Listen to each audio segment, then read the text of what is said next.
Maximum মেয়ে কোরআন বিশুদ্ধ করে তেলাওয়াত করতে পারে, শুধুমাত্র একটা সার্টিফিকেট অর্জন করা, সার্টিফিকেট দিয়ে একটা জব না হলে বিয়ে হবে না, মেয়ে না দিলে আমি তো জীবনে কিছুই করতে পারলাম না।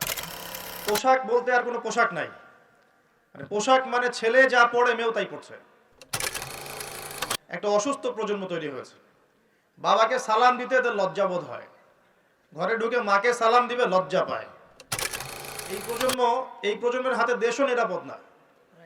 এই প্রজন্মের হাতে উম্মার কথা অনেক দূরের কথা, মুসলিম উম্মা অনেক দূরের কথা, দেশও নিরাপদ নয়। যদি আমরা দাড়ি রাখি, রাসূলের সুন্নাহ মতো দাড়ি রাখি, মাশাআল্লাহ। আর আমি যুবক ভাইদেরকে রিকোয়েস্ট করব, যাদের দাড়ি নাই বা দাড়ি শেভ করছেন, আজকের লেকচারের পর থেকে দাড়ি আর শেভ করেন না, ইনশাআল্লাহ। ওয়াদা করছেন ইনশাআল্লাহ? এতে করে আপনি প্রতিদিন সকালবেলা উঠে রাসূলুল্লাহ সাল্লাল্লাহু আলাইহি ওয়াসাল্লামের সুন্নতকে জবাই করছেন। অনেক সময় দেখা যায় আফসোস, অনেকে শায়েখ টাইটেল দিয়ে বসে থাকে, কোরআন তেলাওয়াত করতে জানে না। জবাই করছেন না? ধারালো অস্ত্র দিয়ে আপনি প্রত্যেকদিন সকালে উঠে রাসূলের সুন্নতটাকে কি করছেন? জবাই করছেন। কাজটা ভালো হবে কি? একটু আগে বললাম, রাসূলের নাম শুনে যদি দরুদ না পড়ে তাহলেই নবীজি বলছেন তার জন্য ধ্বংস হোক। জিবরাইল আলাইহিস সালাম এসে এই কথা বলেছেন, নবী সাল্লাল্লাহু আলাইহি ওয়াসাল্লাম বলছেন আমিন, দোয়া করছেন আমিন, মানে এটা একটা বদদোয়া। তো এটা কি ভালো দোয়া? বদদোয়া। তো দাড়িটা ছেড়ে দেই ইনশাআল্লাহ, আল্লাহ পাক তৌফিক দান করুন। আমিন। টাকনুর নিচে কাপড় পরা যাবে না, টাকনুর উপরে কাপড় তুলবো ইনশাআল্লাহ। চুল কাটছেন যুবক ভাইরা, তো চুল কাটার সময় মেসি আর নেইমার স্টাইল কেন? রাসূলুল্লাহ সাল্লাল্লাহু আলাইহি ওয়াসাল্লামের সুন্নত বাবরি চুল নাই, রাখা যাবে? একটা হাদিসে আছে, যার চুল আছে সে যেন চুলের যত্ন নেয়। যার চুল আছে কি করে? সে যেন চুলের যত্ন নেয়। চুল চলে গেলে তো আর যত্ন নেওয়া যাবে? যাদের নাই তারা কি বাবরি রাখতে পারবে? যাদের আছে সুন্নত বাবরি রাখা যাবে না ইনশাআল্লাহ? আচ্ছা, সব সময় এটা বাধ্যতামূলক নয় আপনার জন্য, কিন্তু যদি সুযোগ থাকে আপনি রাখতে পারেন। ওই সুন্নত না রেখে যদি আপনি এখন তেলাপোকা ছাড় দেন তাহলে তো সমস্যা। তেলাপোকা ছাড় কি? হাদিসে একটা শব্দ আছে, কুজা করা। এটা মানে কি? মাঝখানে চুল থাকে এইভাবে লম্বা আর দুই পাশ ফাঁকা। এই চুল কাটাটাকে হাদিসে নিষেধ করা হয়েছে। এভাবে চুল কাটাটাকে হাদিসে কি করা হয়েছে? নিষেধ করা হয়েছে। মুশরিকরা কি করে? মুশরিকরা দাড়ি ছেঁটে ফেলে, তোমরা দাড়ি ছেড়ে দিবে, আর তারা গোফ লম্বা করে, তোমরা গোফ ছেঁটে ফেলবে। সবসময় আমাদেরকে উৎসাহিত করা হয়েছে বিধর্মীদের সংস্কৃতির বিপরীত করার জন্য। আর আজকে আমরা কি করছি? ইচ্ছায় হোক আর অনিচ্ছায় হোক, জেনে হোক আর না জেনে হোক, আমরা কিন্তু বিধর্মীদের আদর্শ এবং কালচারগুলো ফলো করছি না ভাই?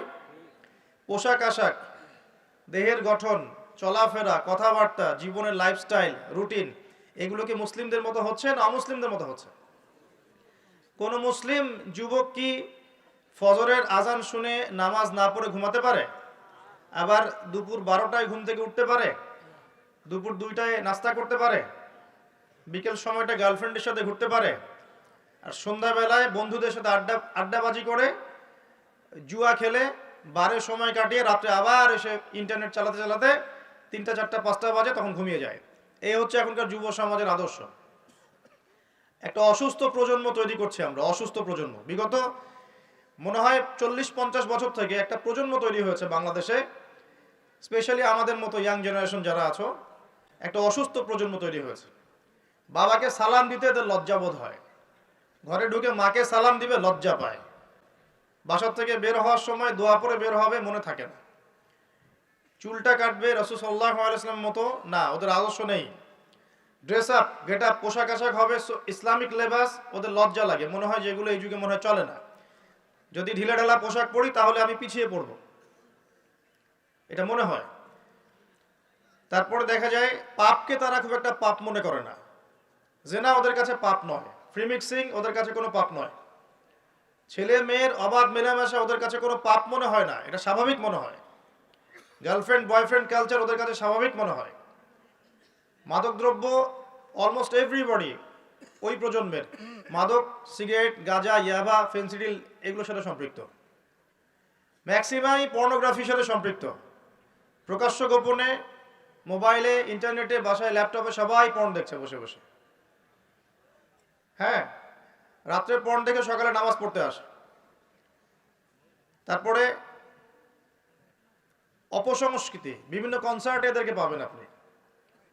বিভিন্ন এই যে পিকনিকের মৌসুম চলছে এখন, উচ্চস্বরে গান বাজনা বাজাবে, হ্যাঁ, ওখানে মাদকদ্রব্য সেবন করবে, সারা রাত জাগবে, ওখানে পাবেন আপনি এদেরকে।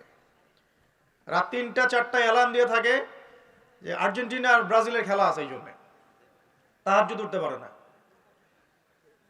পড়াশোনা করছে, কি পড়াশোনা করছে আল্লাহ ভালো জানেন, এবং এই পড়াশোনাগুলো দিয়ে দেশেরই বা কি উপকার হচ্ছে আমি সেটাতেও প্রশ্ন তুলতে পারি।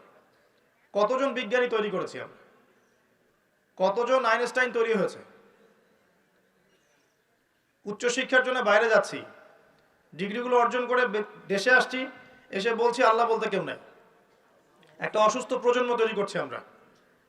মোবাইল এডিকশন, স্ক্রিন এডিক্টেড, সারাদিন ফোন নিয়ে দেখবেন ব্যস্ত, এবং ফোনে কিন্তু ভালো কিছু করছে না, খারাপ কিছুই করছে। ফ্রি ফায়ার খেলছে, পাবজি খেলছে,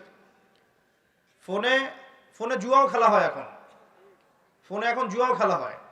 এক জায়গায় গোল হয়ে বসে আছে, জিজ্ঞাসা করবেন কেন, ইনভেস্টিগেট করে দেখবেন লুডু খেলছে। লুডু, এই লুডু নামে যে একটা গেম আছে আমরা জানতামই না, ভাবতাম যে একসাথে গোল হয়ে বসে কি করে এরা। একদিন এক যুবক বলল যে লুডু খেলে। একটা অসুস্থ প্রজন্ম তৈরি করেছি আমরা। এই প্রজন্মের হাতে দেশও নিরাপদ না। এই প্রজন্মের হাতে উম্মার কথা অনেক দূরের কথা, মুসলিম উম্মা অনেক দূরের কথা, দেশও নিরাপদ নয়। যারা এদেশকে গড়ে দিয়েছে তারা আমাদের মতো ছিল না। তাদের শৌর্য বীর্য ছিল, গায়রত ছিল, ব্যক্তিত্ব ছিল। আমাদের দাদা পরদাদা, তাদের ব্যক্তিত্ব ছিল, গায়রত ছিল, শারীরিক শক্তি ছিল, মানসিক শক্তি ছিল। এখনকার প্রজন্ম দেখছেন অঙ্কে 80 নাম্বার না পেলে, একটা A+ না পেলে আত্মহত্যা করে ফেলছে। ভাবখানা এমন জীবনটাই নষ্ট হয়ে গেল। একটা A+ পায় নাই, আত্মহত্যা করে ফেলছে। ওর দ্বারা আপনি উম্মার বিজয় কামনা করছেন। একটা অসুস্থ প্রজন্ম তৈরি করছি আমরা। খুব গড় করে খেয়াল করে দেখেন আপনার আমার সন্তানদের জন্য কোন পরিবেশ রেখে যাচ্ছে। সবখানে পর্নোগ্রাফি। আমাদের সবার ফোনগুলোকে যদি এখন সার্চ করা হয় দেখা যাবে অলমোস্ট এভরিবডি এটার সাথে সম্পৃক্ত আছে, ইচ্ছায় হোক অনিচ্ছায় হোক। মাদকদ্রব্যের সাথে অনেকেই সংশ্লিষ্ট, এবং স্মোকিংটাকে ফ্যাশন মনে করি। স্মোকটা যে মাদক এটা বিশ্বাস করতে চাই না। খুব কম ইয়াং জেনারেশন পাওয়া যাবে যাদের অ্যাফেয়ার নাই, হারাম অ্যাফেয়ার, বয়ফ্রেন্ড গার্লফ্রেন্ড কালচার নাই, খুব কম পাওয়া যাবে। খুব কম ছেলে পেলে পাবেন আপনি যারা হারাম মিউজিক শোনে না।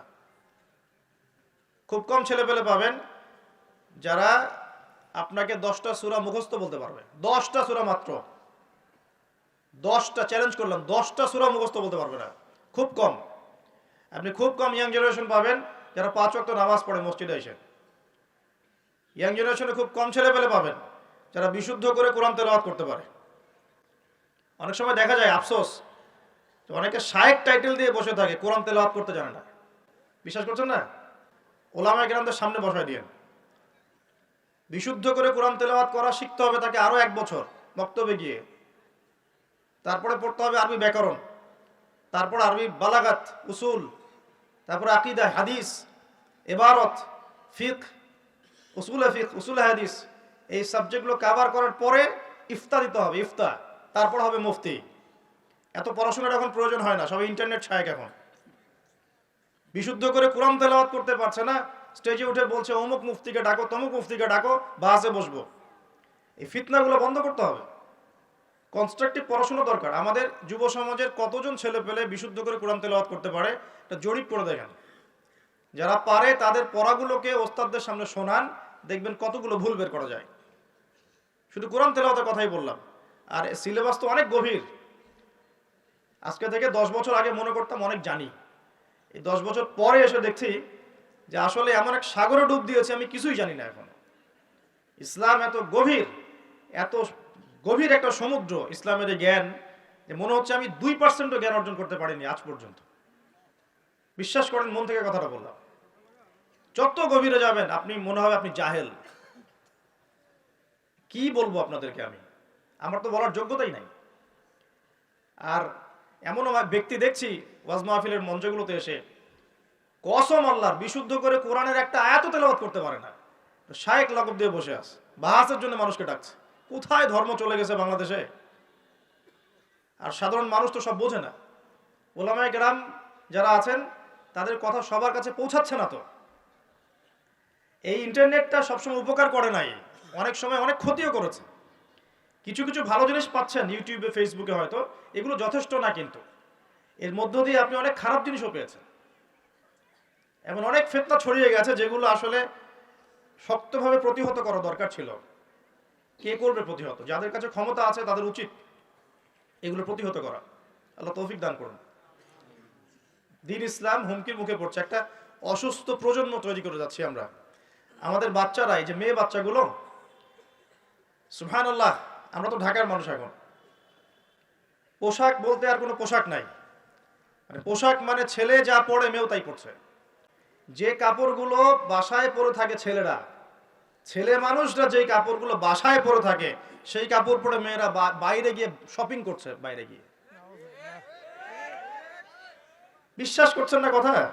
যে কাপড়গুলো আমরা বাসায় পরি, জিন্স, এই যে ভিতরের স্যান্ডো গেঞ্জি বলি না, ছোট যে গেঞ্জিটা আমাদের গায়ের সাথে লেগে থাকে, কি বলেন, স্যান্ডো গেঞ্জি বলেন না? হ্যাঁ, এই টাইপের। আর এই শীতকালে আমরা যে একটা ইনার পরি নিচে, যেটা আমরা অনেক সময় খেলাধুলার ক্ষেত্রে ইউজ করে, ভিতরে পড়ে একটা ইনার বলে। তো এগুলো পরে বাইরে মেয়েরা চলছে। একটা ছেলে মানুষেরই তো লজ্জা লাগে এগুলো পরে ঘুরতে। আপনি কি আপনার খালি গা হয়ে বা স্যান্ডো গেঞ্জি পরে বাইরে পাবলিকলি আসতে লজ্জাবোধ করেন না একটু? আপনি অবশ্যই উপরে একটা শার্ট পরেন, অথবা একটা জ্যাকেট পরেন, বা একটা চাদর পরেন, বা একটা পাঞ্জাবি বা জুব্বা পরে আসেন, তাই না? ভিতরের কাপড় পরে মেয়েরা বাইরে ঘুরছে এখন। এখন এই পরিবেশে আপনার মেয়ে যখন যাবে, 5 বছর 10 বছর মনে করেন বাসায় ছিল, ভালো তরবিয়ত দিয়েছেন, এখন বাইরে তো যেতে হবে, স্কুলে যাবে বা মাদ্রাসায় যাবে। ও যখন এই পরিবেশটা দেখবে, ওর কাছে মনে হবে আমি দুঃস্বপ্ন দেখছি। এমনও পোশাক আছে যে পোশাকগুলো পরে ঘুরে বেড়ায় আমাদের বড় বড় শহরের মেয়েরাই, যে পোশাকগুলো পরার পরেও তাদের গায়ের ভিতরের কাঠামোও দেখা যায়। এখন এই প্রশ্ন করার, এই অহেতুক প্রশ্ন করার দরকার নাই যে আপনারাও কি তাহলে দেখেন নাকি, এই প্রশ্ন করার দরকার নাই, এটা বেয়াদবি প্রশ্ন। মূল কথা হচ্ছে ঘটনা সত্য কিনা, এটা হচ্ছে কথা। কারণ সবাই চোখ নিয়ে চলাফেরা করে, আর চোখ তো আর আকাশের দিকে উঠায় আপনি হাঁটতে পারবেন না, পারবেন? আর জমিনের দিকে তাকায় তো আপনি হাঁটতে পারবেন না। আপনাকে যেদিকে তাকাইতেই হবে, ডানে বামে, যেদিকে তাকাবেন সেদিকে এগুলো দেখতে পারবেন। এরকম পরিবেশে আমাদের মেয়েরা বড় হচ্ছে। বিশ্বাস করেন, ম্যাক্সিমাম মেয়ে 5 ওয়াক্ত নামাজ পড়তে জানে না, ওযুর ফরজ কি জানে না। এমনকি এমন কিছু প্রশ্ন আসে আমাদের কাছে অনলাইনে, যে ভাবি যে এত বেসিক প্রশ্ন মানুষ জানে না, এত বেসিক প্রশ্ন। মনে করেন প্রশ্ন করছে যে নামাজে সুবহান রাব্বিয়াল আ'লা এটা বাদ দিয়ে অন্য কোনো তাসবিহ পড়লে হবে কিনা। এটা খুব কমন একটা বেসিক প্রশ্ন না? এর উত্তর কে না জানে? তো কোন জায়গায় আছি দেখেন।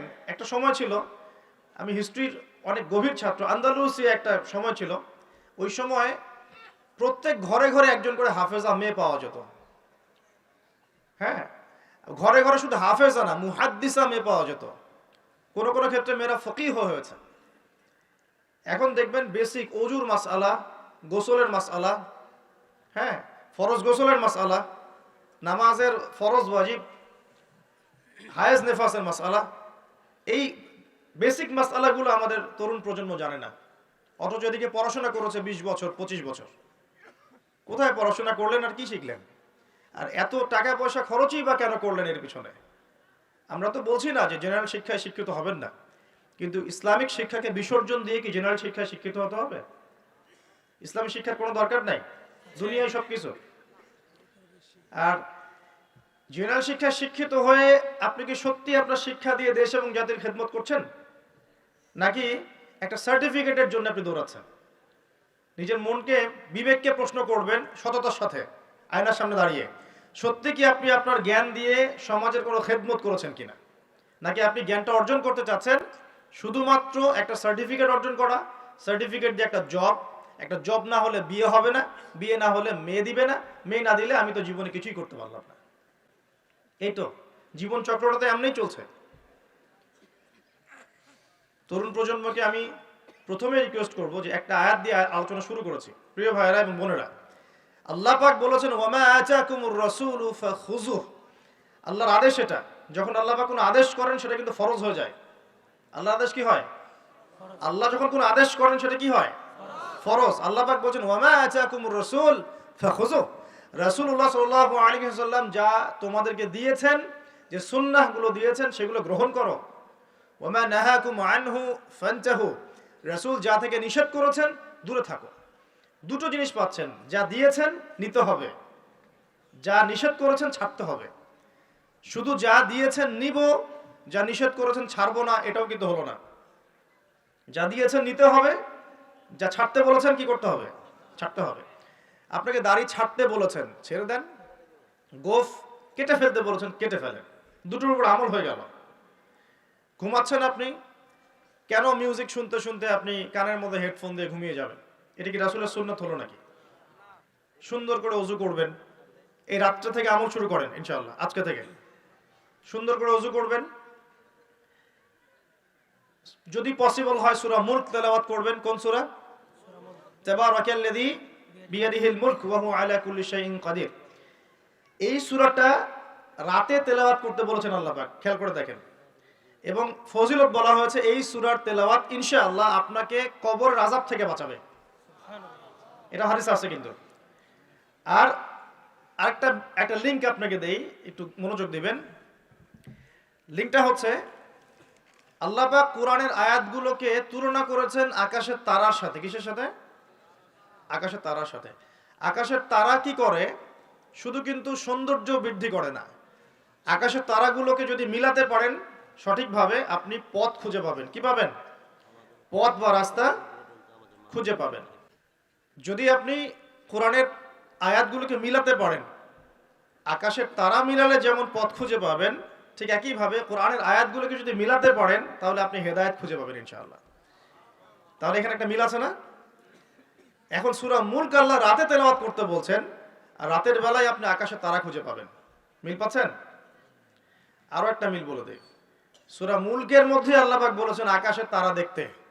কি বলেছেন? আকাশের তারা তাকাতে বলেছেন। আকাশের দিকে তাকাও, আল্লাহর নিদর্শনগুলোর দিকে তাকাও, আসমানের তারাগুলোর দিকে তাকাও। দেখো এই সৃষ্টির মধ্যে তুমি কোন রকম খুঁত খুঁজে পাও কিনা, কোনো ত্রুটি খুঁজে পাও কিনা। পাওয়া যাবে?